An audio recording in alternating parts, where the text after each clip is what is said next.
हम लोग काशी, प्रयाग और वाराणसी के इतिहास को जानते हैं। इसके नाम को एक्सप्लोर करते हैं कि इसके नाम के पीछे क्या सच्चाई है। तो प्रयाग, जैसा कि नाम से ही स्पष्ट है कि प्र जोड़ याग। प्र का अर्थ होता है स्पॉन्टेनियस, अपने आप, स्वतः स्फूर्त।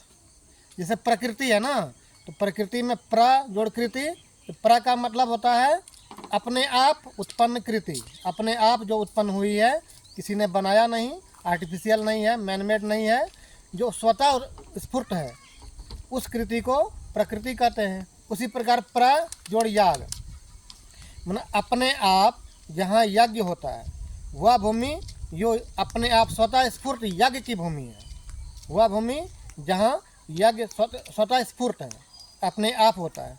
यानी जब आर्य लोग सप्त सिंधु प्रदेश से आए गंगा के किनारे किनारे, तो वो आते गए, जब जमुना और गंगा का संगम क्षेत्र जहाँ है, संगम स्थल, वो आए, तो उस स्थान पर उनको एक अनुपम डिवाइन एनर्जी की फीलिंग्स हुई, उसकी अनुभूति हुई, तो वो वहाँ पर रुक गए।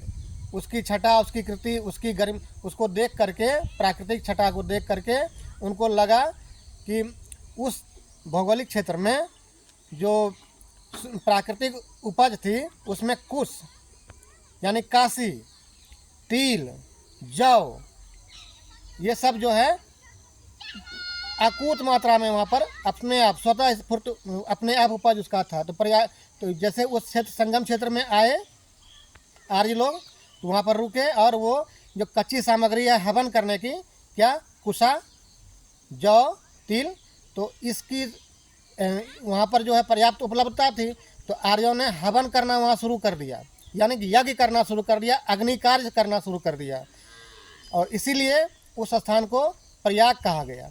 प्रयाग के बाद वो काशी वाला क्षेत्र जहाँ कुशा अपने आप होती थी, तो कुशा के बहुत ज़्यादा पाए जाने के कारण उस क्षेत्र को काशी कहा गया। प्रयाग का तो देख ही लिए कि क्यों कहा गया प्रयाग उसको, वो डिवाइन स्थान है, वो देवतुल्य स्थान है, वहाँ अपने आप जो है वो यज्ञ करना शुरू हुआ।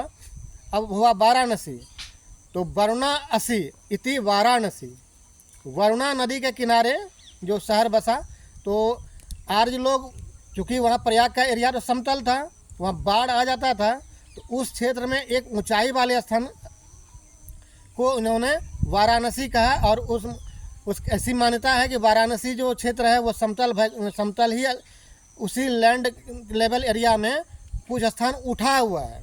ऐसी मान्यता है कि यह स्थान जो है महादेव ने त्रिशूलों पर धारण कर रखा है, नहीं तो आखिर पूरा लैंड जो है समतल है, वहाँ पर वो उठा हुआ क्यों है, वहाँ बाढ़ नहीं आता है।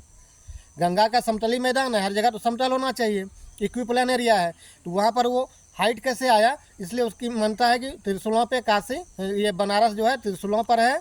और वरुणासी इति वाराणसी, तो आर्य लोग वहाँ पर यज्ञ तो करने ही लगे प्रयाग क्षेत्र में। और काशी क्षेत्र में, काशी में विद्यापीठ भी खोला है उन्होंने, काशी विद्यापीठ बाद में खोला है। और लेकिन वाराणसी में उन्होंने नगर बसाया, इसलिए भारत का ये पहला नगर है, आर्यों के बसाया हुआ पहला नगर, जो शुरू से बसा हुआ, कभी इसका विघ्न इसको नहीं हुआ, कभी टूटा नहीं है, ये नगर कभी विखंडित नहीं हुआ, ये कंटिन्यूड है। भारत का सबसे प्राचीन नगर है वाराणसी। वरुणासी इति वाराणसी, वरुणा नदी के किनारे बसा हुआ शहर जो है वो वाराणसी है।